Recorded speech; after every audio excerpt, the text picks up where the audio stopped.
በስመ አብ ወወልድ ወመንፈስ ቅዱስ አሐዱ አምላክ አሜን። እግዚአብሔር አብ አባታችን ሆይ በጌታችን በኢየሱስ ክርስቶስ ሕያው ስም በእኛ ላይ ስላደረግከው በጎነትና መልካምነት እናመሰግንሃለን። ስለ ጨመርክልን ዕድሜና ጊዜ በኢየሱስ ስም እናመሰግንሃለን። ቅዱስ አባታችን እግዚአብሔር ሆይ አንተ የሁል ጊዜ መልካም ነህ። አንተ የሁል ጊዜ ጻድቅ ቅዱስ ነህ። በባህሪህ ነቅ የሌለብህ የታመንህ ሉዓላዊ ኤልሻዳይ ሁሉን የምትችል ሁሉን የምትገዛ ባለ ኃይል የሆንክ አምላክ ነህ። እጅግ አድርገን እናመሰግንሃለን። መንግሥትህ ሁሉን ትገዛለችና ክብር ለስምህ ይሁን። አሸናፊነትህ ከምድር ጫፍ እስከ ምድር ጫፍ ድረስ በፍጥረት ሁሉ ላይ ስለተገለጠ እናመሰግንሃለን። ለዘላለም የምትገዛ ለሁል ጊዜ እግዚአብሔር የሆንክ አንተ ብቻ ስለሆንክ እናመሰግንሃለን። አምላካችን ሆይ ተመስገን። አባታችን ሆይ ተመስገን። የነፍሳችን እረኛ ሆይ ክብር ለአንተ ይሁን፣ ምስጋና ለአንተ ይሁን። እጅግ ብዙ ያላስተዋልናቸው በረከቶች፣ መልካምነቶች በሕይወታችን ያደረግካቸው አሉና ስለ እነዚህ ሁሉ ምስጋና ለአንተ ብቻ ይሁን፣ ክብር ለአንተ ብቻ ይሁን። የእኛ ህልውና ከአንተ የተነሳ ነውና ጌታ ሆይ እናመሰግንሃለን። አምላካችን ሆይ እናመሰግንሃለን። በሕይወታችን አንድስ እንኳ ገጠመኝ ስለሌለ ጥበቃ እያደረክልን እየተንከባከብክ እያኖርከን እንደ ወላጅ እያሳደግከን እግዚአብሔር ሆይ እስከዚህ አድርሰናል። ክብር ለአንተ ይሁን። ነገም የምንተማመነው አንተ ስለሆንክ ደግሞም ብንታመን የታመንክ ስለሆንክ ዘላለማችንም እግዚአብሔር ሆይ በአንተ ዘንድ ሕያው ስለሆነ እጅግ አድርገን እናመሰግንሃለን። ጻድቅ ሆይ በመካከላችን ደግሞ ተገኝልን። ደግሞ አምላካችን ሆይ ድምፅህን አሰማን፣ ቃልህን ግለጥልን፣ አስተምረን፣ ተናገረን። አምላካችን ሆይ ምከረን። ጌታችን ሆይ ንካን፣ ዳሰን። አምላካችን ሆይ እስትንፋስ በላያችን ላይ ይሁን። ሕያውነታችን እግዚአብሔር ሆይ ከአንተ የተነሳ ይሆንልን። አባታችን እረኛችን ሆይ ተናገረን፣ አስተምረን፣ ምከረን፣ ገስጸን። እንደ አባትነትህ አምላካችን ሆይ ደግሞ የሚያስፈልገንን ነገር ሁሉ በክብር በክርስቶስ ኢየሱስ ሙላብን። ሁሉ ሲሆን ክብሩ ለአንተ ብቻ ይሁን። ጌታ ሆይ ከአንተ ምክር ውጪ ያንተ የሆነውን ሊለቅሙ የተዘጋጁ በወፍ የተመሰሉ መናፍስት በስምህ ሥልጣን የታሰሩ ይሆኑ። ዲያብሎስን ተቃወሙት ከእናንተም ይሸሻል ተብሎ እንደተጻፈ በጌታችን በኢየሱስ ክርስቶስ ስም እንቃወመዋለን። ነፍሳችን፣ ሥጋችንና መንፈሳችን በአንተ ፊት አርፎ እንዲቀመጥ ሉዓላዊው አንተን እንዲሰማ በጸጋህ በኩል እርዳን፣ አግዘን። በዚህ ጉባኤ ሕያው መንፈስ ይመላለስ። መላእክቶችህ ቅጥሩን ይጠብቁ፣ ታላቅነት ይገለጥ። የቱንም ያህል እግዚአብሔር ሆይ የተባረኩ ጊዜያቶች ብትሰጠንም በዚህ ሁሉ ምንም አይነት አጋጣሚ ስለሌለ ያንተ ፕሮግራሞች ስለሆኑ ህልውና የሚገለጥባቸው ስለሆኑ እጅግ አድርገን እናመሰግንሃለን። ምስጋናም ክብርም ላንተ ይሁን። ጌታ ሆይ ቃልህ ማዕድህ እጅግ ሰፊ ከመሆኑ የተነሳ እንዳንለምድህ በጸጋህ እርዳን። ሁልጊዜ እየፈራንህ በፍቅር አንተን መስማት ይሆንልን። ያው በሆነው በልጅህ በክርስቶስ ኢየሱስ ስም አሜን። ስሙን ጠርተን በማናፍርበት የሁል ጊዜ እረኛችን በሆነው በአምላካችን ቅዱስ ሕያው ስም በእግዚአብሔር እንደምን ዋላችሁ? እንደምን አላችሁ? እንደምን ሰነበታችሁ? አሜን። ለምስጋና በጸጋ አፋችንን እንከፍት የረዳን ያገዘን አባቶቻችን አምላክ ጻድቅ ቅዱስ ሕያው የሆነ አምላካችን ስሙ ለዘላለም የተመሰገነ ይሁን፣ የተባረከ ይሁን። ክብር ሁሉ ለአምላካችን ለእግዚአብሔር ይሁን። ያው እንደለመድነው የእግዚአብሔርን ሕያው ቃል እንካፈላለን።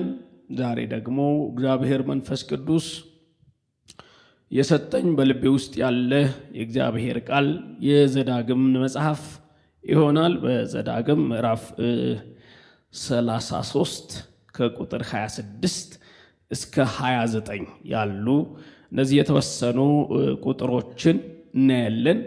በእነዚህ ቁጥሮች ውስጥ ያለው የእግዚአብሔር ሕያው ቃል የእግዚአብሔር ታላቅነት የተገለጠባቸው ሐሳቦች መንፈስ ቅዱስ ያስተምረናል።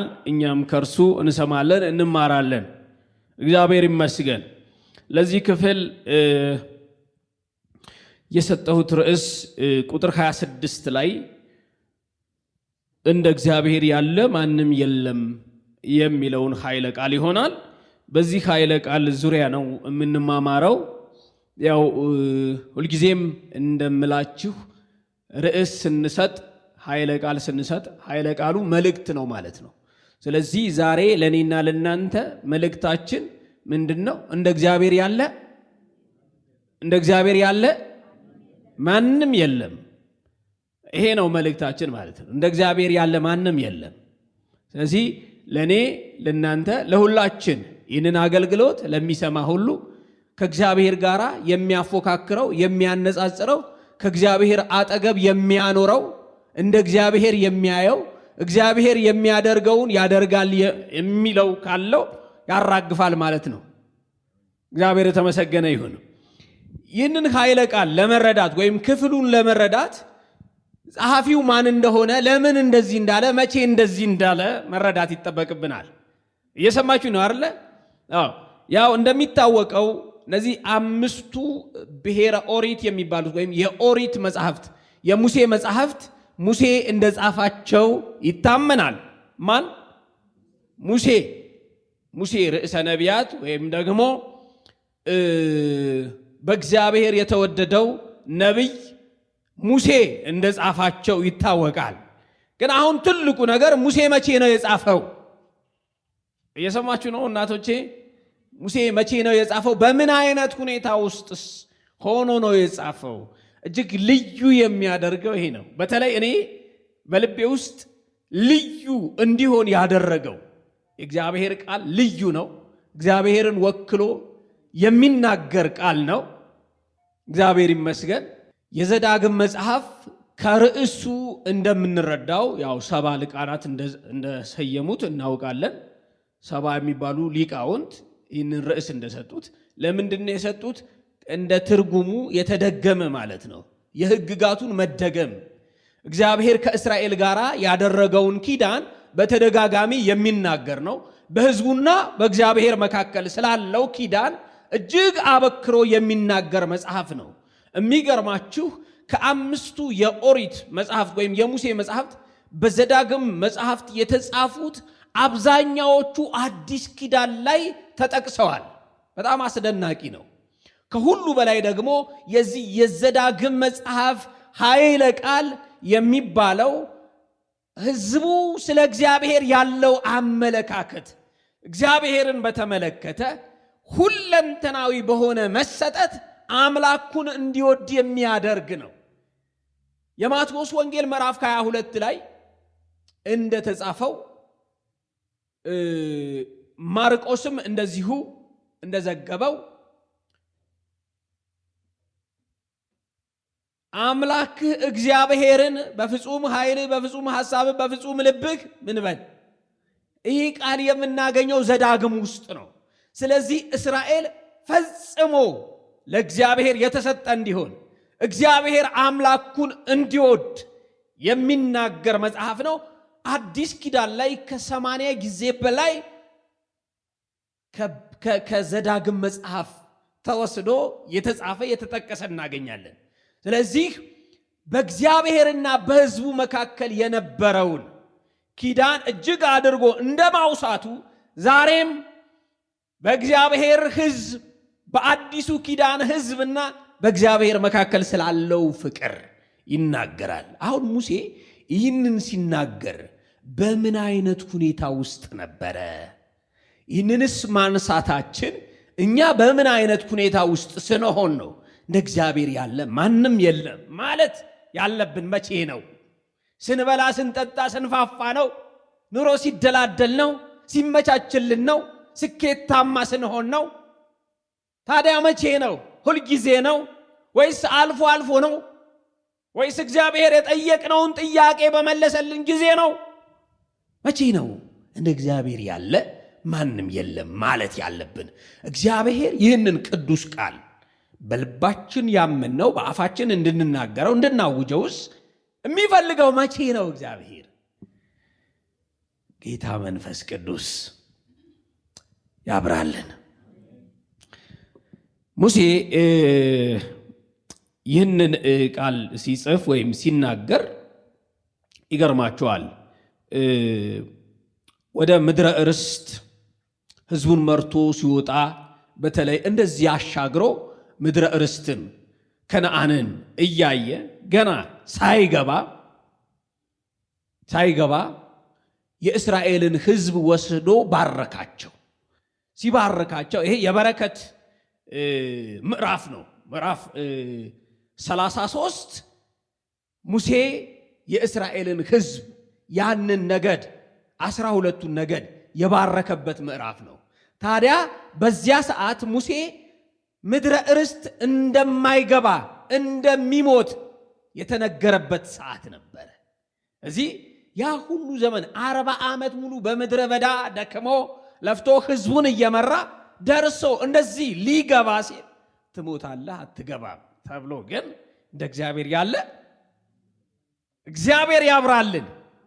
እንዲህ ባለ ሁኔታ ውስጥ ከባድ ይከብዳል። በተለይ እንዲህ ባለ ሁኔታ ውስጥ ትሞታለህ በተባልክ ሰዓት እግዚአብሔርን ባርኮ ለማንቀላፋት አፍን በምስጋና መክፈት፣ ልብን ለእግዚአብሔር ክብር ማቅናት፣ እግዚአብሔር እወስድሃለሁ ሲል እንዳንተ ያለ ማን አለ ብሎ መናገር የሚደንቅ ነው፣ የሚገርም ነው። ሙሴ በዛ ሰዓት የተናገረው ቃል ነው።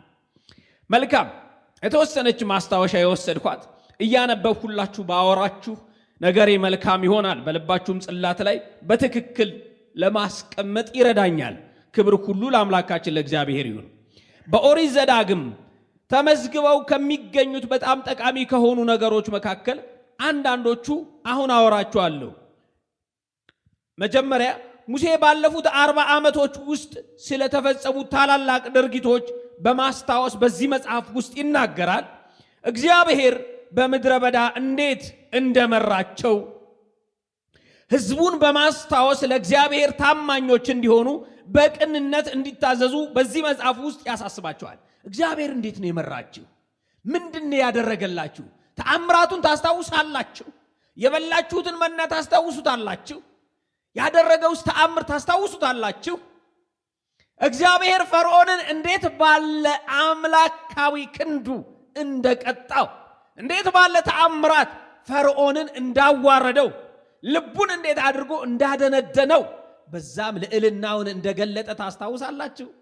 ለናንተ እንዴት ባለ መንገድ ውለታ እንደዋለላችሁ፣ እንዴት አድርጎ እንዳሻገራችሁ፣ ጠላቶቻችሁን በዓይናችሁ ፊት እንዴት አድርጎ እንዳጠፋቸው፣ እናንተን እንደ ወላጅ እንደተንከባከባችሁ ታስታውሳላችሁ ይላቸዋል። እንደገና እየደገመ ማለት ነው። ሙሴ ያ የወጡበትን ሕግጋቱ ሳይቀር እየደገመ እያስታወሰ እንዳይዘነጉት እንዳይረሱት፣ ለአፍታም ቢሆን እግዚአብሔር የሰራውን ያደረገውን ከአይምሯቸው እንዳይደለዝ እንዳይሰረዝ እንዳይደበዝዝ እንደገና ያስታውሳቸዋል። እዚህ ይህንን ብቻ ተናግረን አናልፍም። እንደገና ልናስታውስ ይገባል። እግዚአብሔር በክርስቶስ የሰራውን ታስታውሳላችሁ። መዳናችሁን ታስታውሳላችሁ። መስቀሉን ታስታውሳላችሁ። ከጭንቅ የወጣችሁበትን ያን ጊዜ ታስታውሱታላችሁ። እግዚአብሔር እንዴት እንደደረሰልን ታስታውሳላችሁ። እንደገና ላነቃችሁ ፈልጋለሁ። ወንዶችና ሴቶች እግዚአብሔር ልጆች እንደገና ልንነቃ ያስፈልጋል። እንደገና ልናስታውስ ያስፈልጋል። እግዚአብሔር በክርስቶስ ኢየሱስ የሰራውን እንደገና ማስታወስ ይኖርብናል። እንዴት አድርጎ ከሞት ከጨለማ ከሲኦል እንዳወጣን እንዳተረፈን እንደታደገን እንደገና ልናስታውስ ይገባል። ሙሴ እንዲያስታውሱ ይፈልጋል። የእስራኤል ልጆች መዘንጋት የለባቸውም፣ መርሳት የለባቸውም፣ ማንቀላፋት የለባቸውም። ስለዚህ ይህንን እያስታወሰ በዘዳግም መጽሐፍ ውስጥ ያስታውሳቸዋል። እኔም አስታውሳችኋለሁ። ወንዶች እየሰማችሁ ነው? ወንድሞቼ፣ አባቶቼ፣ ሴቶችስ፣ እናቶቼ፣ እህቶቼ እየሰማችሁ ነው? ይኸውላችሁ የሚረሳ ነገር አይደለም። በክርስትና ውስጥ የደህንነታችን ጉዳይ፣ እግዚአብሔር የሰራው ጉዳይ የእስራኤል ልጆች ከሚያወሩት በላይ የምናወራው ነገር ነው እግዚአብሔር የሰራው። ስለዚህ ሙሴ ዛሬም ይናገራል ማለት ነው። ለእስራኤል ብቻ አይደለም ሙሴ የሚናገረው፣ ለዚህ ጉባኤ ሙሴ ይናገራል ማለት ነው። አያች በሙሴ መንፈስ ቅዱስ ያጻፈው ዛሬም ተሻግሮ ለዚህ ጉባኤ ይናገራል። አይረሳም ደህንነታችን፣ አይዘነጋም መዳናችን፣ የእግዚአብሔር ልጆች ተብለን መጠራታችን አይዘነጋም። ይህንንም ሲነገር አንደክምም፣ አንሰንፍም፣ እንበረታለን፣ እንነቃለን፣ እንነቃቃለን። እግዚአብሔር ይመስገን። ይህንን ያስታውሳቸዋል። ይቀጥላል። ሙሴ 10ን ትእዛዞች እንደገና እየጠቀሰ በተለይ ስለ መጀመሪያው ትእዛዞች ፍቺ እያብራራ ያስረዳቸዋል። ሕዝቡ እግዚአብሔርን ብቻ እንዲያመልኩ ያሳስባቸዋል። ሌላ የሚመለክ የለም። እስራኤል ሆይ ትሰማለህ፣ አምላክ አንዱ እግዚአብሔር ነው ይላቸዋል። ሌላ የሚመለክ የለም። በንስር ክንፍ የተሸከመ እግዚአብሔር ብቻ ነው። ስለዚህ አሳስብሃለሁ እስራኤል ሆይ ስማኝ ይላል ሙሴ። የሚገርም ነው። ሙሴ በተደላደለ ዙፋን ላይ ቁጭ ብሎ ያማረውን ስጋውን የፈለገውን እያደረገ አይደለም። ይህ ጉባኤ ሊያስታውስ ይገባል። እንደ እግዚአብሔር ያለ ማንም የለም። ከእግዚአብሔር ጋር የሚወዳደር የለም። ከእግዚአብሔር ጋር የሚፎካከር የለም። ለእግዚአብሔር በተነገረለት ለሌላው ሊነገር እግዚአብሔር አይፈልግም። ብቻውን ያለ ነው። እንደርሱ ያለ የለም። እንደ እግዚአብሔር ያለ ማንም የለም። ማንም የለም። እንደ እግዚአብሔር ያለ ማንም የለም። አስታውሱ፣ እንዳትዘነጉ፣ እንዳትሰንፉ፣ እንዳትረሱ እግዚአብሔር ያደረገላችሁ እያላቸው ነው ሙሴ። ከዚህም ጋር በማያያዝ እስራኤላውያን በተስፋይቱ ምድር ስለሚተዳደሩባቸው ልዩ ልዩ ሕጎች እንደገና በድጋሚ እየጠቀሰ ያወራቸዋል። በዚህስ ማውራት አንችልም? እንችላለን። የፍቅር ሕጎች አሉ። የፍቅር ሕግጋት እግዚአብሔርን በመፍራት የምንተዳደርባቸው ሕግጋቶች አሉ። አስታውሱ፣ መረኖች አይደለንም፣ ልቆች አይደለንም። እግዚአብሔር የሰጠን አለ አይደል? የፍቅር ሕግ። እግዚአብሔር ይመስገን። መንቃት ያስፈልጋል። ወንዶችና ሴቶች እግዚአብሔር ልጆች መንቃት ያስፈልጋል። በዚህም ሰዓት ማንቀላፋት አያስፈልግም። መንቃት እግዚአብሔር ሲናገር መስማት፣ ማድመጥ ያስፈልጋል። ማድመጥ ያስፈልጋል። መንፈስ ቅዱስ መንፈሳዊ ጆሮዎቻችንን ይክፈት፣ ልባችን ያንቃልን፣ ንቁዎች ያደርገን፣ ኮስታሮች ያደርገን፣ ብርቱ ተዋጊዎች ያደርገን፣ ሰልፈኞች ያደርገን። ስለዚህ ሙሴ ይቀጥላል። እግዚአብሔር ከእርሱ ጋር የገባው ቃል ኪዳን ከነርሱ ጋር የገባው ቃል ኪዳን ምን አይነት እንደሆነ በመተርጎም ሕዝቡ ለዚህ ቃል ኪዳን ያላቸውን ታማኝነት እንደገና እንዲያድሱ ያስገነዝባቸዋል። ኪዳናችሁን አድሱ፣ አድሱ። በዙሪያችሁ ምንም አይነት ጣዖት አምልኮ፣ ባዕድ አምልኮ እንዲኖር እግዚአብሔር አይፈልግም። ስለዚህ ኪዳናችሁን አስቡ። ኪዳን የገባችሁት ከእግዚአብሔር ጋር ነው። በኪዳናችሁ ተዳደሩ። በኪዳናችሁ መሰረት ኑሩ፣ ተመላለሱ። የኛም ኪዳን በደም ነው የተደረገው አይደል? በደም በክርስቶስ ደም። ስለዚህ ልናስታውስ ይገባል። ይቀጥላል አመክንዮ። ኢያሱ በሙሴ እግር ተተክቶ የእግዚአብሔር ሕዝብ መሪ በመሆን ይሾማል። በዚህ መጽሐፍ ውስጥ ሙሴ ስለ እግዚአብሔር ታማኝነት የተቀኘውን መዝሙር ከዘመረና የእስራኤል ነገዶች በሙሉ ከባረከ በኋላ ከዮርዳኖስ ወንዝ በስተ ምስራቅ በሚገኘው በሞዓብ ምድር ላይ ይሞታል። የሚገርም ነው። ሕዝቡን ከባረከ፣ እግዚአብሔርን ከባረከ በኋላ ሕዝቡን በእግዚአብሔር ስም ባረካቸው። እግዚአብሔርን ደግሞ እንዳንተ ያለ ማንም የለም ብሎ ለሕዝቡ ስለ እግዚአብሔር እንደገና ያሳሰባቸውና በሞዓብ ምድረ በዳ ላይ ሙሴ ያንቀላፋል። ክብር ለእግዚአብሔር ይሁን። አምላካችን ሕያው አምላክ ነው። እግዚአብሔር ይመስገን። የመጽሐፉ ዋና ርዕስ ወይም አጀንዳ እግዚአብሔር የሚወዳቸውና የተመረጠውን ሕዝቡን ስለ ማዳኑና ስለ መባረኩ ይናገራል። ሕዝቡም የእግዚአብሔርን በረከት ሳይለያቸው በሕይወት መኖር ይችሉ ዘንድ እግዚአብሔር ያደረገላቸውን ሁሉ በማስታወስ ዘወትር እግዚአብሔርን መውደድና ለእርሱ መታዘዝ እንደሚገባቸው ያሳስባቸዋል። ሁል ጊዜ በቃ እንደ ፋና በልባቸው ውስጥ የእግዚአብሔር ፍቅር እየበራ ማለት ነው። ምንም ሳይደበዝዝ፣ ምንም ኃይሉ ሳይቀንስ እንደበራ እንዲኖር ያስገነዝባቸዋል። በጣም እጅግ የተወደደ መሪ ነው ሙሴ ማለት። የተወደደ በእግዚአብሔር የተወደደ መሪ ነው። ከባሪያዬ ከሙሴ ጋር አፍ ለአፍ ተነጋግሬያለሁ ይላል አይደል እግዚአብሔር በቃሉ። እንዲህም ሆኖ ግን ተስፋ የተገባለትን ምድረ ርስት ሳይወርስ አይቷት ምድረ በዳ ላይ አንቀላፍቷል። በዚህም ለእግዚአብሔር ክብር ይሁን አለ ሙሴ። ከእግዚአብሔር ባረኮት ከእግዚአብሔር ክብር ሙሴ አልጎደለም፣ ሉዓላዊነቱን ያሳይበት ዘንድ እንጂ ለሙሴ እንዲህ አይነት ይሄ ሁሉ አድርጎ እንዴት አልገባም የሚል አይጠፋም አይደል? በሁሉ ነገራችን እግዚአብሔር ይክበር። በህልውናችንም በማንቀላፋታችንም እግዚአብሔር ይክበር። በሁሉ ነገራችሁ እግዚአብሔር ይክበር። ባለንም በሌለንም ነገር በተቸገርንበት ጉዳይ ሳይቀር እግዚአብሔር ጎልቶ ይታይ፣ ደምቆ ይታይ። አስተዋይና ታማኝ ባሪያ፣ ታማኝ አማኝ፣ እግዚአብሔርን በቅጡ የተረዳ አማኝ በነገሩ ሁሉ እግዚአብሔርን ከፍ ያደርጋል፣ እግዚአብሔርን ያከብራል። ይብዛልን። እንደ እግዚአብሔር ያለ ማንም የለም።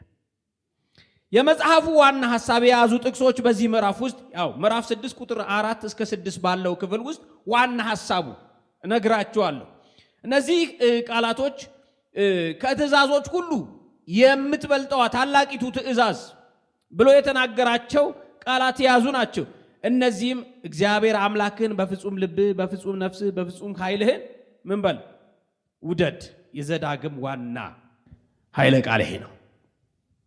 በእኛ ልብ ውስጥ እንደዚህ ነው። ብዙ ጊዜ ስለዚህ ኃይለ ቃል ከማቴዎስ ወንጌልም ከማርቆስም ብዙ ጊዜ አውርተናል። አሁንም ድረስ እንደዛ ነው።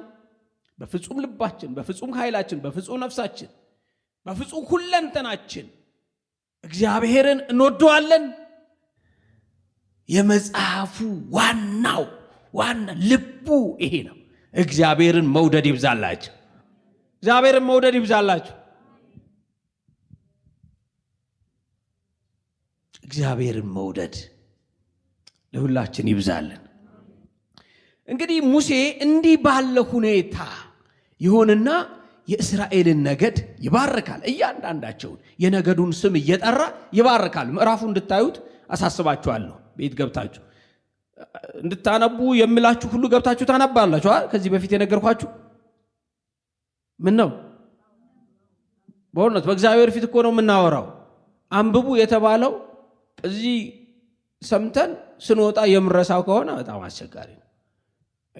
ያው የዳነ ሰው ታማኝ ነው፣ የሚባለውን ሁሉ የሚያደርግ ነው፣ ጭምት ነው። ይብዛላችሁ። መታዘዝም ማድረግም ይብዛልን። እዚህ ምዕራፍ 33 የቤት ስራ ሰጥቻለሁ ማለት ነው። ያ በረከት እየጠራችሁ ልጆቻችሁን፣ ቤተ ክርስቲያንን፣ ወገኖቻችሁን፣ ጎረቤቶቻችሁን እንድትባርኩበትም ጭምር። በእርግጥ በክርስቶስ ኢየሱስ ለእግዚአብሔር ያለው በረከት ሁሉ ለኛ ሆኖልናል። ጌታ የተባረከ ይሁን። በነገር ሁሉ መባረክን መልመድ። እዚህ ይህንን ምዕራፍ ታያላችሁ። እኛ ከቁጥር 26 ምዕራፍ 33 ከቁጥር 26 እንደዚህ ይላል፣ ይሹሩን ሆይ በሰማያት ላይ ለረድኤትህ በደመናትም ላይ በታላቅነት እንደሚሄድ እንደ እግዚአብሔር ያለ ማንም የለም ይላል። እስራኤልን በአንድ ሰው ስም ይሹሩን በማለት ይጠራል። ይሹሩን ሆይ ማለት እስራኤል ሆይ ማለት ነው። እግዚአብሔር ይመስገን። ስለዚህ እንደ እግዚአብሔር ያለ ማንም የለም፣ እንደ እርሱ ያለ ማንም የለም። በእርግጥ እንደ እግዚአብሔር ያለ አለ? ካለ ንገሩኝ። አለ ወይ? እንደ እግዚአብሔር ያለ ማንም የለም። እግዚአብሔር ታላቅ አምላክ ነው። ይሹሩን ማለት የስሙ ትርጉም ቅን ማለት ነው። ታማኝ፣ የተወደደ ቅን ማለት ነው። ለእስራኤል እንዲህ አይነት ስያሜ ተሰጥቷታል። ይሹሩን ቅን የሆነች የታመነች ማለት ግን ታማኝ ናት ከእስራኤል። አቤት እግዚአብሔር ስሙ ለዘላለም የተመሰገነ ይሁን። ይላችሁ ስንፍናችንን እያወቀ የምንደክምበትን የህይወት ገጽታችን እያወቀ ልጆቼ የሚል አምላክ ለጠላት አሳልፎ የማይሰጥ ነው። እስራኤል በየትኛው የህይወት መስመሯ ነው ቅን የታመነች የሚያስብላት?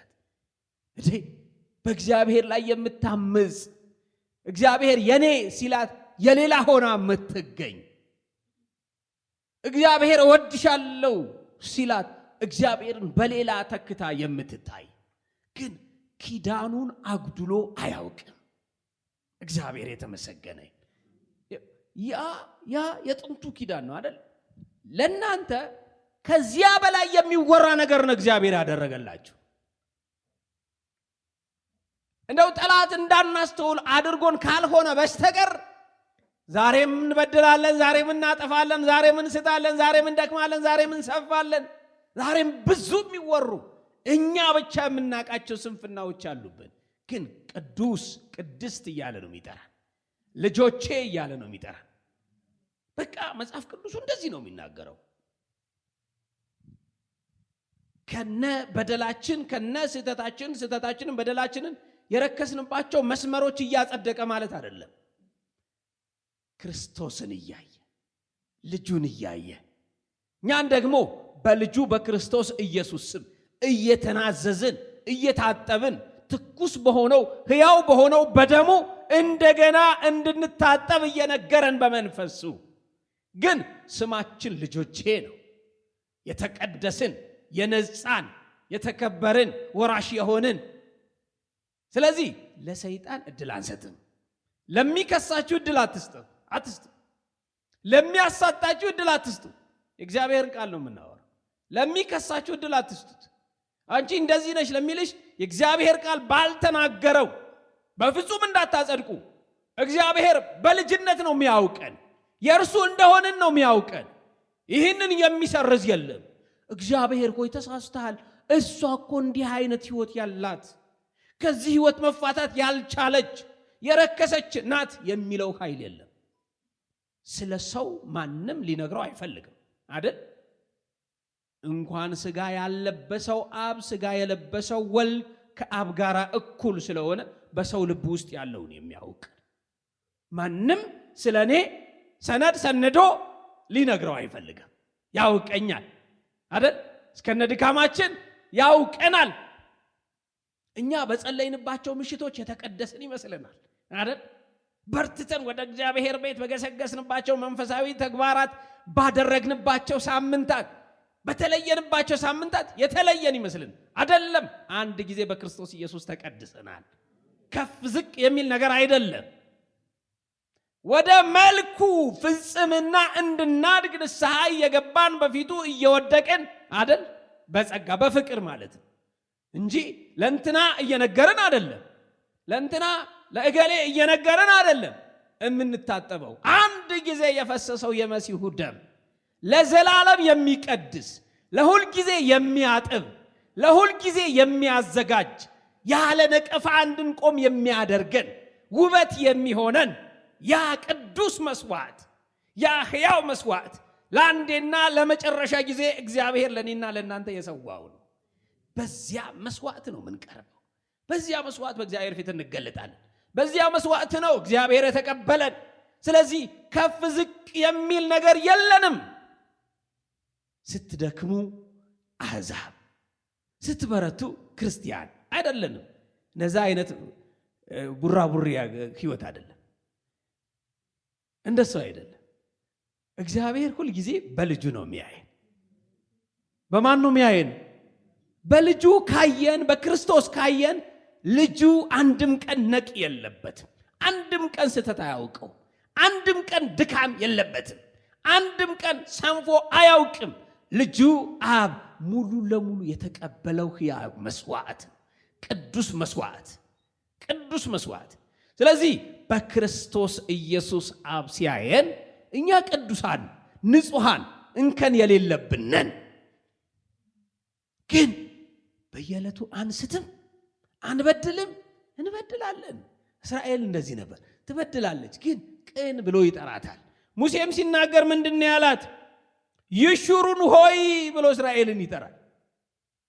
ቅን ማለት ነው የስሙ ትርጉም። ስለዚህ ይሹሩን ሆይ በሰማያት ላይ ለረድኤትህ በደመናትም ላይ በታላቅነት እንደሚሄድ ስማ። ይሹሩን እንደ እግዚአብሔር ያለ ማንም የለም። እግዚአብሔር ለዘላለም የተመሰገነ ይሁን። ኤርምያስ ምዕራፍ 10 ቁጥር 6 ላይ አቤቱ እንዳንተ ያለ የለም ብሎ ይዘጋል። እንዳንተ ያለ የለም። እስኪ እንደ እግዚአብሔር ያለ የለም በሉ። ማንም የለም። በተለይ ለኔ በሉ። እስኪ በደንብ ተናገሩ። በቃ በተለይ ለኔ እንደ እግዚአብሔር ያለ ማንም የለም። ማንም ልጠቅስ አልችልም። ማንም ላጠቅስ አልችልም። እንደ እግዚአብሔር ያለ ማንም የለም። አንተ ታላቅ ነህ፣ ስምህም ታላቅ ነው። አንተ ታላቅ ነህ፣ ስምህም በኃይል ታላቅ ነው ይላል ኤርምያስ 10 ላይ። ስምህም በኃይል ታላቅ ነው። አንተ ታላቅ ነህ፣ ስምህም በኃይል ታላቅ ነው። የመሲሁም ስም እንደዚህ ነው የተነገረልን። በኃይል ታላቅ ነው ኢየሱስ ታላቅ። እግዚአብሔር ይመስገን። እንደ እግዚአብሔር ያለ ማንም የለም። ማንም የለም። ስለ እግዚአብሔር አዲስ መገለጥ ቢሰጠን ስለ እግዚአብሔር ታላቅነት እንደ እግዚአብሔር ያለ ማንም የለም። ማንም ለሰከንድ እንኳን እንትና ብላችሁ አትጥሩ። በዚህ ጊዜ እንትና ብላችሁ አትጥሩ። እንደ እግዚአብሔር ያለ ማንም የለም። ዘጸአት 15:11 ላይ አቤቱ በአማልክት መካከል እንዳንተ ያለ ማን ነው ብሎ ይጠይቃል። ይሄው ሙሴ በአማልክት መካከል፣ በሚፈሩት መካከል፣ በታላላቆች መካከል እንዳንተ ያለ የታለ ማን ነው? ማን ነው ልወቀው አይነት ነው አይደል? ማን ነው በምስጋና የተፈራ ድንቅንም የምታደርግ በቅድስና የከበረ እንዳንተ ያለ የታለ ማን ነው? በቅድስና ያጌጠ እግዚአብሔር ነው። የተፈራ የከበረ እግዚአብሔር ነው። እኩያ አቻ የሌለው አምላካችን ነው። ስሙ ለዘላለም ብሩክ ይሁን። እግዚአብሔር የተባረከ ይሁን። እንደ እግዚአብሔር ያለ ማንም የለም። ማንም የለም። በተለይ ከጣራዬ በታች፣ በተለይ በነፍሴ ውስጥ፣ በተለይ በህልውናዬ ውስጥ፣ በተለይ ስወጣ ስገባ፣ በተለይ አመክንዮቻችን ሺህ ናቸው፣ እልፍ ናቸው። እንደ እግዚአብሔር ያለ ኢሳይያስ 43:11 ጀምሮ እንደዚህ ይላል። እኔ ይላል ራሱ እግዚአብሔር ሲናገር፣ እኔ ይልና መልሶ እኔ እግዚአብሔር ነኝ፣ ከኔ ሌላ የሚያድን የለም። ተናግሬአለሁ፣ አድኜማለሁ፣ አሳይቻለሁ። በእናንተም ዘንድ ባዕድ አምላክ አልነበረም። ስለዚህ እናንተ ምስክሮቼ ናችሁ ይላል እግዚአብሔር። እኔ አምላክ ነኝ፣ ከጥንት ጀምሮ እኔ ነኝ፣ ከእጄም የሚያመልጥ የለም። እሰራለሁ፣ የሚከለክልስ ማን ነው? ምላሽ የለው ማንም። እግዚአብሔር ሲሰራ ከልካዩ ማን ነው? ማንም በሉ እስኪ ማንም። እግዚአብሔር ከተናገረ፣ በእግዚአብሔር ከታሰባችሁ፣ እግዚአብሔር አይቷችሁ እንደሆነ ማን ነው ከልካዩ? ብዙ ጠባቦች ቢወጡ ቢወርዱ፣ ገንዘባቸውን ቢጨርሱ፣ ቢያሟርቱ፣ ቢደግሙ እግዚአብሔር ካላለ አይሆንም፣ አይሆንም። ቢራገሙ፣ ክፋትን ቢመኙ ከእርሱ ሌላ የሚያድን የለም። የሚያድን እግዚአብሔር ነው። የሚገድል እግዚአብሔር ነው። በእርግጥ ይሽሩ ሊሰማ ይገባል። እንደ እግዚአብሔር ያለ ማንም የለም። እርሱ ታላቅ አምላክ ነው። በደመናት ላይ የተፈራ፣ በምድር ላይ ልዕልና የሚነገርለት ብቻውን ያለ አምላካችን እግዚአብሔር ታላቅ ነው። እግዚአብሔር ታላቅ አምላክ ነው። ስሙ ለዘላለም የተመሰገነ ይሁን። መዝሙር 104 እንደዚህ ይላል ቁጥር 2 ብርሃንን እንደ ልብስ ለበስህ፣ ሰማይንም እንደ መጋረጃ ዘረጋህ። እልፍኙን በውሃ የሚሰራ፣ ሰረገላውን ደመና የሚያደርግ፣ በነፋስ ክንፍም የሚሄድ፣ መላእክቱን መንፈስ የሚያደርግ፣ አገልጋዮቹንም የእሳት ነበልባል፣ ለዘላለም እንዳትናወጥ ምድርን በመሰረቷ ላይ መሰረታት። በጥልቅ እንደ ልብስ ከደንሃት፣ በተራሮችም ላይ ውሆች ይቆማሉ። ከዘለፋህም ይሸሻሉ፣ ከነጎድጓድህም ድምፅ ይደነግጣሉ። ወደ ተራሮች ይወጣሉ፣ ወደ ቆላዎችም ወደ አዘጋጀህላቸው ስፍራ ይወርዳሉ። እንዳያልፉትም ድንበር አደረክላቸው። ምድርን ይከድኑ ዘንድ እንዳይመለሱ ምንጮችን ወደ ቆላዎች ይልካል። ተራሮችም መካከል ውሆች ያልፋሉ፣ የዱር አራዊትም ሁሉ ያጠጣሉ። የበረሃ አህያዎች ጥማታቸውን ይረካሉ። የሰማዩን ወፎች በእነርሱ ዘንድ ያድራሉ። በድንጋዩ ስንጥቅ መካከል ይጮሃሉ። ተራሮችን ከላይ የሚያጠጣቸው ከሥራ ፍሬ ምድርን ትጠግባለች። እንጀራን ከምድር ያወጣ ዘንድ ለምለሙንም ለሰው ልጆች ጥቅም ሳርንም ለእንስሳ ያበቅል ዘንድ። እግዚአብሔር እንደዚህ አይነት አምላክ ነው። እግዚአብሔር እንደዚህ አይነት አምላክ ነው። ዓይን ሁሉ አንተን ተስፋ ያደርጋል የተባለለት አምላክ ነው። ስለዚህ እንደ እግዚአብሔር ያለ ማንም የለም። እንደ እግዚአብሔር ያለ ማንም የለም። ይቀጥልና ቁጥር 27 ላይ ዘዳግም 33 ቁጥር 27 መኖሪያ የዘላለም አምላክ ነው። ለማን ነው የሚናገረው? ለይሽሩ ለእስራኤል ቅን ተብሎ ለተተረጎመው ለእስራኤል መኖሪያ ማን ነው? ማን ነው? የኛስ መኖሪያ ማን ነው? በደንብ ተናገሯ። እርግጠኞች ናችሁ? መኖሪያ የዘላለም አምላክ ነው በሉ እስኪ። እግዚአብሔር ይመስገን። በእርግጥ መኖሪያችን የዘላለም አምላክ ነው። ይሄንን አስባችሁ ከዚህ ከፍታ በፍጹም እንዳትወርዱ። መኖሪያችን የዘላለም አምላክ ነው። እንዳትናወጡ፣ እንዳትረበሹ። መኖሪያችን የዘላለም አምላክ ነው። ማንም እንዳያስነነግጣችሁ፣ ማንም እንዳያስፈራራችሁ፣ ምንም ነገር እንዳትፈቅዱ። መኖሪያችን የዘላለም አምላክ ነው።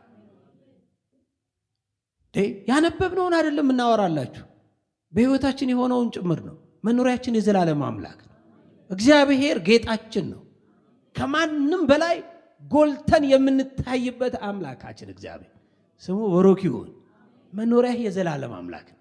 መኖሪያሽ የዘላለም አምላክ ነው። መኖሪያችን የዘላለም አምላክ ነው። ለእስራኤል መኖሪያዋ ተነግሯታል። ሙሴ ሊያንቀላፋ ወደ መቃብር ሊወርድ ሲል እስራኤል ሆይ ስሜ መኖሪያሽ የዘላለም አምላክ ነው። ከዚህ መኖሪያ ግን ፈቅ ብትል ትጎዳለች፣ ትደማለች። ማንም ያላግጥባታል፣ ማንም ይቀልድባታል። ይላችሁ ከእግዚአብሔር ከወረድን፣ ከእግዚአብሔር ሌላ ከተመኘን አለካልን፣ እንጎዳለን፣ እንቆስላለን፣ መንገድ ላይ እንወድቃለን። ነገር ግን ያ እንዳይሆን በሕይወታችን መኖሪያችን እግዚአብሔር ነው። እንደርሱ ያለ ማንም የለም። አስተማማኝ ነው እግዚአብሔር፣ የታመነ ነው እግዚአብሔር። እኛ በግምት የመጣን ሰዎች አይደለንም። ማንም ተፈራርሞ ያመጣን ፍጥረቶች አይደለንም። ዋጋ የተከፈለብን ፍጥረቶች፣ ታስበን የተሰራን ፍጥረቶች፣ ስለ ራሳችን በቅጡ ባይገባንም መጽሐፍ ሲመሰክር ግን እግዚአብሔር በእውነት ቃል አስቦ የወለደን ልጆቹ ነን። እኛም ከአፋችን ከአንደበታችን ሊወጣ የሚገባው እንደ እግዚአብሔር ያለ ማንም የለም። እንደ እግዚአብሔር ያለ ማንም የለም። ሰይጣን ካልዋሸ በስተቀር እንደው በቤታችሁ፣ በሕይወታችሁ፣ በኑሯችሁ መልካምነት ይወራ ከተባለ ከእግዚአብሔር ውጪ ማን ምክንያት አለ? ለራሳችሁ እኮ ነው የምነግራችሁ። እንደው እናንተ ቤት ወንድም አለ እንደው ይወራ ከተባለ ስለ ዛሬው ቀን እዚህ ስለ መድረስ፣ ስለ ስኬት፣ ስለ ከፍታ፣ ስለ መልካምን፣ ስለ መዳን ማን ምክንያት ሊሆን ይችላል? እናንተ ቤት አረ ማንም የለም ከእግዚአብሔር ውጪ። ስለ ህልውናችን ማን ምክንያት አለ ከእግዚአብሔር ውጪ? አረ ማንም የለም፣ ማንም የለም፣ እግዚአብሔር ነው። ስለዚህ ለእናንተ ማለት ነው ለቤታችሁ እንደ እግዚአብሔር ያለ ማንም የለም። መሞኘት አያስፈልግም። ብልህ መሆን እዚህ ጋር ነው። አማኝ መሆን እዚህ ጋር ነው። እንደ እግዚአብሔር ያለ ማንም የለም። በቃ ጎበዝ አማኝ መሆን፣ ጎበዝ ክርስቲያን መሆን፣ ከእግዚአብሔር ጋር የሚነጻጸር እንደ እግዚአብሔር ያለ ማንም እንደሌለ መረዳት። ጎበዝ ክርስቲያን መጽሐፍ ቅዱስ የሚያውቅ አማኝ ከሆንክ፣ የምታውቅ አማኝ ከሆንክ ከእግዚአብሔር ጋር የሚቆም የለም። የተፈራ አምላክ፣ ነፍሳት ሁሉ ተስፋ የሚያደርጉት አምላክ፣ ለሁሉ የታመነ አምላክ፣ በክፉዎችም በደጎችም ላይ ፀሐይን የሚያወጣ ሁሉ እንዳገኘው ሲናገር ዝም የሚል አምላክ፣ በመልኩ እንደ ምሳሌው ለፈጠረው ሕዝብ ሳይጨክኑ ሳይራሩ በጭካኔ ሊያጠፉ መሳሪያ ያዘጋጁት ሰዎች ብልሃት ባይምሯቸው አስቀምጦ ዝም የሚል አምላክ አይደል? አዎ ሲፈላሰፉ ዝም፣ እናጠፋለን ብለው ሲፎክሩ ዝም። እንደ እግዚአብሔር ያለ ማን አለ? ሞት እኮ ማለት ነው እግዚአብሔር እንዳለ የምናውቅበትም ጭምር ነው። ኃያላን ወደ መቃብር ሲወርዱ፣ አስጨናቂዎች ሲረቱ፣ ጉልበት ሲከዳቸው፣ በስፖርት የፈረጠመው ጡንቻቸው ሲከዳቸው፣ ሰው ሲደግፋቸው፣ በምርኩስ ሲሄዱ፣ በእንብርክክ ሲሄዱ እንደ እግዚአብሔር ያለ ማንም የለም እንላለን ማለት ነው። የማይረታ አምላክ እግዚአብሔር ብቻ ነው። ጎበዛዝቶቹ ይረታሉ። ነግሬያቸዋለሁ። አንዴ በስፖርት ዓለም ያወቀው ታይሰን የሚባለው ቦክሰኛ ይሄ ሁል ጊዜ እንደዚህ ዘረ የምትለው በምን ኃይል ነው ሲባል ወይም ደግሞ እንዴት ነው ሲባል ይሄ የኔ ሲዝን ነው አለ አይደል? ይሄ የኔ ሲዝን ነው አለ። ከዛ በኋላ አሁን በምንድን ነው የምናውቀው? በዊልቸር ሲሄድ እናውቀዋለን አይደል? ተረቶ ማለት ተሸንፎ ማለት ነው። ስለዚህ እንደ እግዚአብሔር ያለ ማንም የለም። የማይረታ አምላክ፣ ሐሳቡ በሰዎች ሐሳብ የማይለውጥ አምላክ፣ እንደርሱ ያለ ማንም የለም። እስራኤል ከዚህ እውነት ጋር ስትስማማ ታሸንፋለች፣ ትራመዳለች፣ ትቆማለች፣ እንደ ሀገር ታሸንፋለች። እግዚአብሔር በገባላት ኪዳን እኛም እንደዚሁ እንደ እግዚአብሔር ያለ ማንም የለም። መኖሪያህ የዘላለም አምላክ ነው። የዘላለም ክንዶች ከአንተ በታች ናቸው። ጠላትህ ከፊትህ አውጥቶ አጥፋው ይላል። እግዚአብሔር ይመስገን። ዘማሪውም በመዝሙር 18 ሲናገር እግዚአብሔር አለቴ አምባዬ ነው ይላል። እግዚአብሔር አለቴ አምባዬ፣ መድኃኒቴ፣ አምላኬ፣ በእርሱም የምተማመንበት ረዳቴ፣ መታመኛዬና የደህንነቴ ቀንድ መጠጊያዬም ነው ይላል። ከዚህ ውጭ እኛም ቋንቋ የለንም። መጠጊያችን፣ አምባችን፣ አለታችን፣ የቆምንበት መሰረታችን፣ ምንም ነገር ቢፈጠር ማንሰጋበት አስተማማኝ ዋስትናችን፣ ረድኤታችን፣ አምላካችን። ስለዚህ እንደርሱ ያለ ማንም የለም።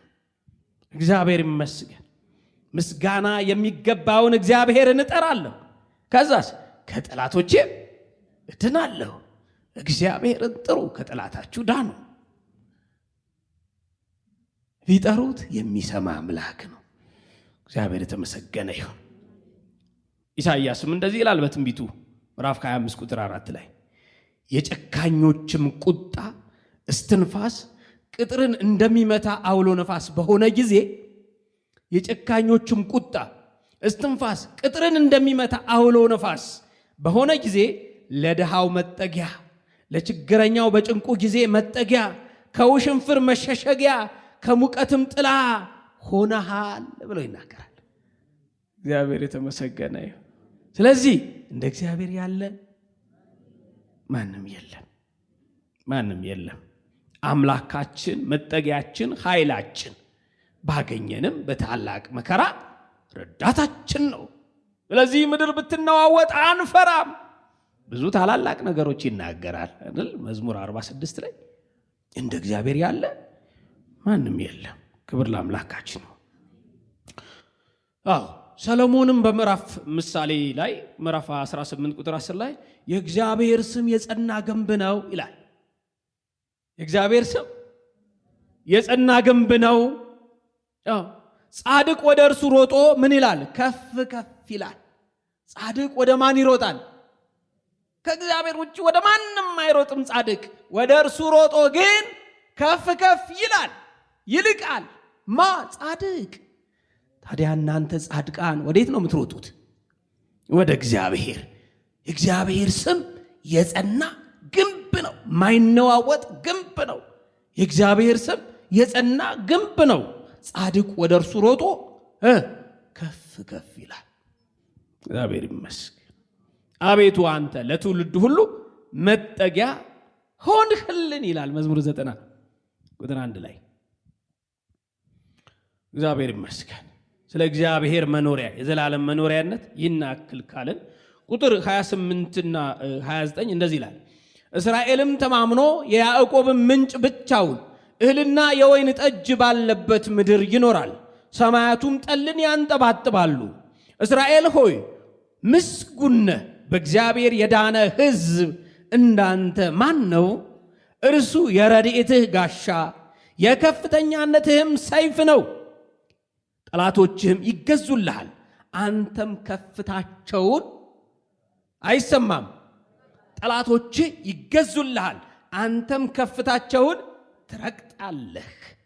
ሙሴ ከማንቀላፋቱ በፊት የእስራኤልም ልጆች ነገዶቹን ባርኮ ስለ እግዚአብሔር ታላቅነት እንደርሱ ያለ ማንም አለመኖሩን በእስራኤል ጆሮ ላይ ያውጃል፣ ይናገራል። ግን አይገባም እኮ ምድረ ርስት አይገባም እኮ። ታንቀላፋ ትሞት አለ ተባለ ቢልስ ቢሞት ከእግዚአብሔር ጋር መርቶ ከነዓን ቢገባ እንኳ ከእግዚአብሔር ጋር እንዲህ ነው። በቃ በነገራችን ሁሉ እግዚአብሔር ከኛ ጋር ነው። ግን ሁልጊዜም ቢሆን እንደ እግዚአብሔር ያለ ማንም የለም። ይሄ የማናስነካው ነው። ከእግዚአብሔር ጋር የምናሰልፈው የለም። እሱ ታላቅ አምላክ ነው። ድንበሩ አይነካም፣ ማደሪያው አይነካም። በቃ የሚፈራ አምላክ እግዚአብሔር ስሙ ለዘላለም የተመሰገነ። ታዲያ ይሽሩን እስራኤል ከታወጀለት ከሰማው በላይ ይሄ ጉባኤ የሰማው ነገር የለም። እኔ የሰማሁት ነገር የለም። እነ እግዚአብሔር ያለ ማንም የለም። እንድል የሚያደርገኝ ነገር የለም። እንድል የተማርኩት ነገር የለም። ውስጤ ዕውቀት የለም አለ። ክርስቶስ ስለኔ ሞቷል። ከሞተልኝ ዘመናት ተቆጥረዋል። እኔም በእርሱ ድኛለሁ። የእግዚአብሔርን ሕይወት በእርሱ በኩል ተካፍያለሁ። የሰማይ ዜጋ ተብያለሁ።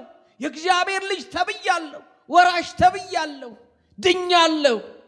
ስለዚህ ሙሴ ለእስራኤል ልጆች እንዳስጠነቀቃቸው እጠነቀቃለሁ።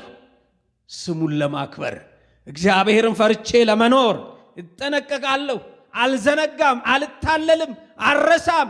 የእስራኤል ልጆች ከሚዘምሩት በላይ ዝማሬ አለኝ። የእስራኤል ልጆች ከሚያወሩት በላይ ወሬ አለኝ ስለ እግዚአብሔር። እግዚአብሔር በመልኩ እንደ ምሳሌ ለፈጠረው ለሰው ልጆች ሁሉ የመጨረሻ ክፍያው ያየው ሰው ነኝ። በአዲስ ኪዳን ውስጥ ያለው ሰው ነኝ። በስጋም ቢሆን የተጠራው ሰው አይደለሁም። አልሞትኩም፣ ሕያው ነኝ አለሁ።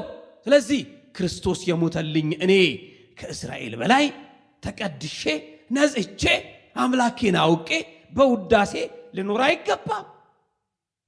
ቅዱስ ቃሉ በሚናገረው በዛ አግባብ ልመላለስ አይገባምን? ይገባል። ሁልጊዜ የአፌ ውዳሴ የልቤ ምስጋና እንደ እግዚአብሔር ያለ ማንም የለም። እንደ እግዚአብሔር ያለ ማንም የለም። የአምላካችን ስም ለዘላለም የተመሰገነ ይሁን። አቤቱ እናመሰግንሃለን። በእርግጥም እንዳንተ ያለ ማንም የለም። አምላካችን ቅዱስ እግዚአብሔር ሆይ በህልውናችን ብቻ አይደለም፣ በማግኘታችን ብቻ አይደለም፣ በመክበራችን ብቻ አይደለም፣ በመደላደላችን ብቻ አይደለም፣ የተዋበው በመልበሳችን ብቻ አይደለም፣ በጥጋባችን ብቻ አይደለም። ወደ አንተ ብንጠራም እንዳንተ ያለ ለኛ ማንም የለም። ጌታ ሆይ ብንቸገርም መከራ ቢበዛም እንዳንተ ያለ ግን ማንም የለም። ላንተ ባወራንበት አንደበታችን ለሌላው ማውራት አንችልም። ያንተ እኩያ ማን ነው? ካንተ ጋር ፈጠርኩ የሚል ማን ነው? ካንተ ጋር አድኛለሁ ያለ ማን ነው? አንተ ታላቅ አምላክ ነህ። አንተ ቅዱስ አምላክ ነህ። ስምህ ለዘላለም የተመሰገነ ይሁን። በክርስቶስ ባንድያ ልጅህ እናመሰግንሃለን፣ ከፍ እናደርግሃለን። በቤታችን ታላቅ አንተ ነህ። በጉባኤያችን ታላቅ አንተ ነህ። በአገልግሎታችን ታላቅ አንተ ነህ። በሕይወታችን ታላቅ አንተ ነህ። በሕይወትም መንገዳችን ታላቅ አንተ ነህ። በነገራችን በሐሳባችን ልቀህ የምትታይ ታላቅ አንተ ነህ። ስለዚህ እንዳንተ ያለ ማንም የለም። እናመሰግንሃለን። በጌታችን በመድኃኒታችን በኢየሱስ ክርስቶስ ሕያው ስም አሜን።